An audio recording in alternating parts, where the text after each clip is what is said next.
Dictation start होगी 4 second बाद।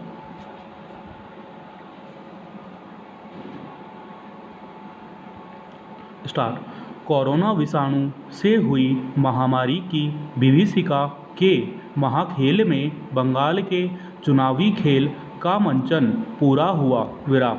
62 दिनों के इस सत्ता समर में कई खेल खेले गए जो लोकतांत्रिक इतिहास के पन्नों में बड़े ही रोचक ढंग से जोड़े जाएंगे।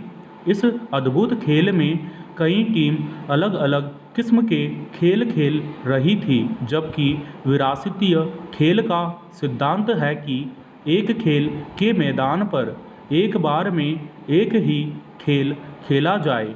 अज्ञात कारणों से सबसे पहले चुनाव आयोग ने 8 चरणों में खेल की घोषणा करके सबको हैरत में डाल दिया, जबकि कोरोना से बचाव के लिए इसके चरण सीमित किए जा सकते थे।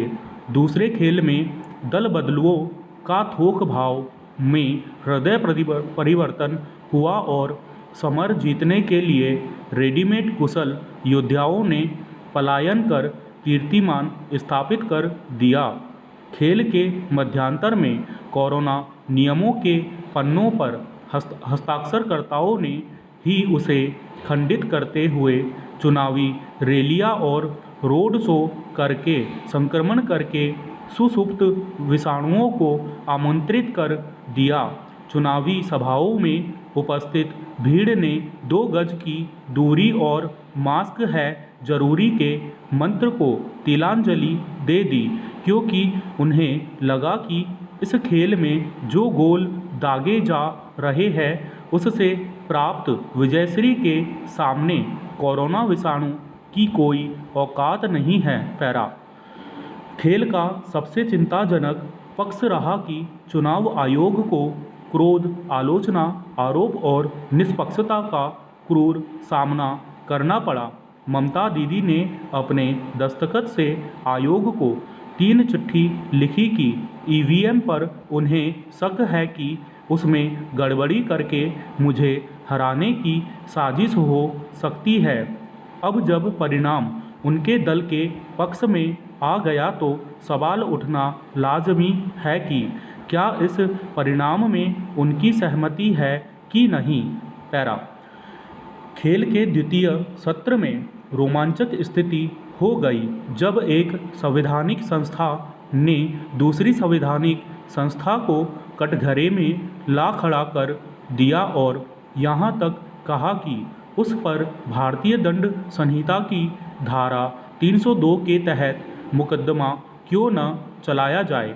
अब यह कौन पूछे कि देश के सभी स्तर की कचहरियों में 4 करोड़ से अधिक लंबित मुकदमों की सांस जो सालों साल से दम तोड़ रही है, उस खेल के लिए कौन जिम्मेदार है। पैरा। इस खेल में नैतिक पक्ष यह भी देखा गया कि चुनावी सभा में एक दूसरे के विरुद्ध आरोप प्रत्यारोप के घिनौने और अभद्र छींटे फेंके गए। सारी मर्यादाएं टूटती रही, आचार संहिता मलिन होती रही, हिंसा अपना तांडव मचाता रहा और जिम्मेदारी की चादर ओढ़े लोग और संस्थाएं धृतराष्ट्रीय मुद्रा में अपनी आंखें चुराते दिखे। विराम। अब जबकि चुनावी खेल खत्म हो गया है तो एक दूसरे को अपशब्द असंसदीय कहने वाले जब एक दूसरे से मिलेंगे तो लगेगा कि खेल में खेली गई कटुता तो मात्र तात्कालिक और अस्थायी थी, जिसमें न तो अब कोई यथार्थ है और न उसका दूरगामी महत्व।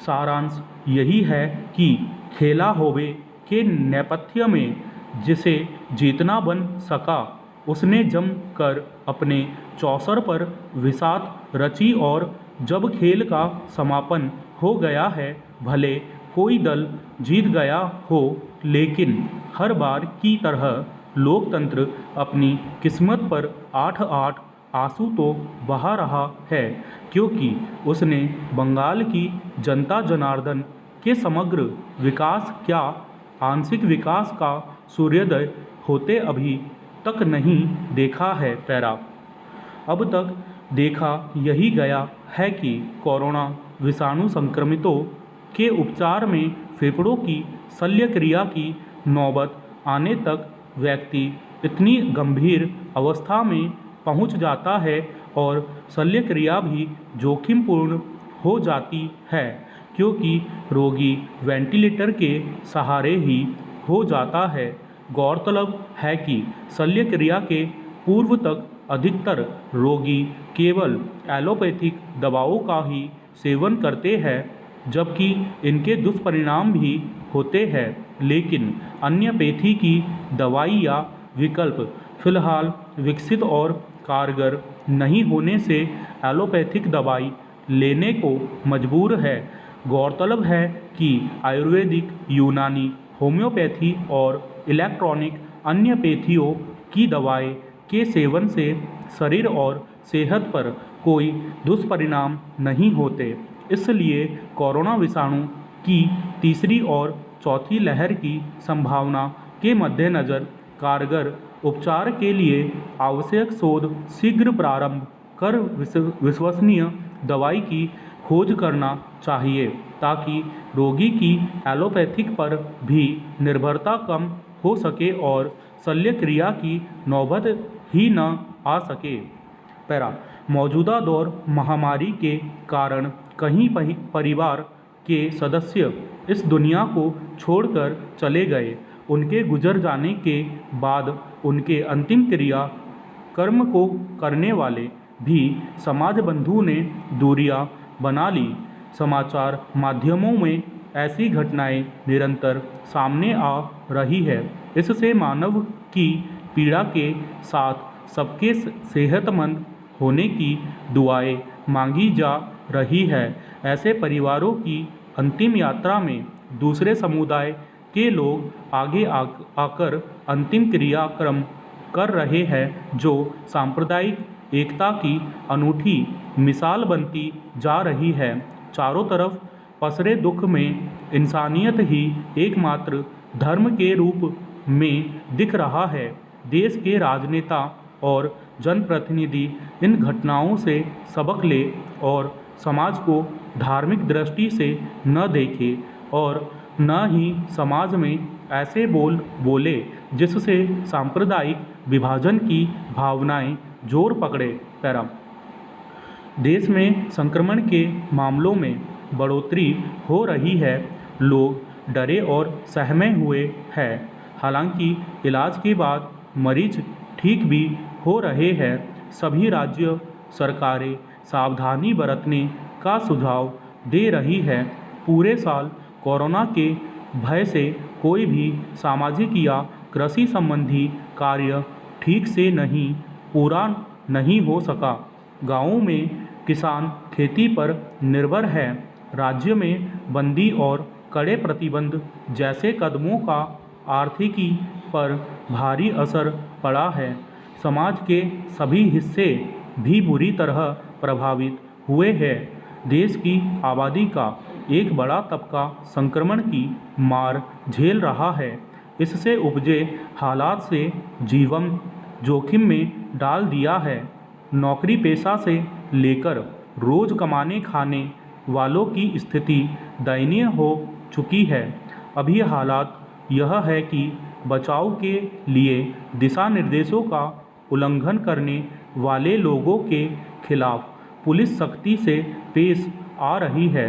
इसलिए ज़्यादातर लोग घर में ही बंद पड़े हैं। इस बीच सबसे दुखद स्थिति यह है कि लोग भय से या फिर ऑक्सीजन के अभाव में मर रहे हैं। इस बात की कल्पना भी नहीं की थी कि कोरोना काल की दूसरी लहर में देश की ऐसी स्थिति हो जाएगी। इसके समानांतर भयंकर महामारी के दौर में समाज भी एकजुट हो गया है। जब जब भारत में गंभीर समय आया है, समाज एक दूसरे के सहयोग के लिए खड़ा हुआ है। स्टॉप।